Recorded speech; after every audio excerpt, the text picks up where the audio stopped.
वालेकुम। क्या हाल है भाई जी? के नाम है तुसाना? कित्थे रहने हो? अच्छा तुसाने केड़ा जानवर बीमार है? सर गांव बीमार होए ने इथों बोतल खड़ी ने है नी बोतल माई कोप सिरप खड़े ने। गाइयां केड़ी बीमारी है? ये जेड़ा बीमारी दाने वाली बीमारी? दाने बाहर निकले ने साजी फट के उत्ते पिनकी लाने पे बिल्कुल ये सिरप नाल गां ए वन हो गई है। अच्छा अल्हम्दुलिल्लाह ठीक है। कितने दिन है कितने दिन?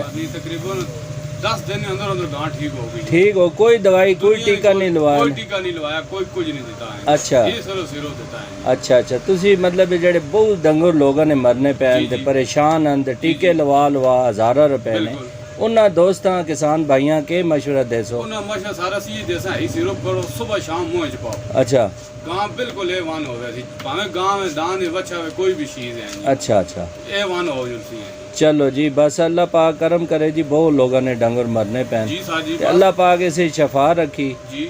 अल्लाह पाक सारा ने डंगर ठीक करे। बड़ी मेहरबानी जी, बहुत शुक्रिया।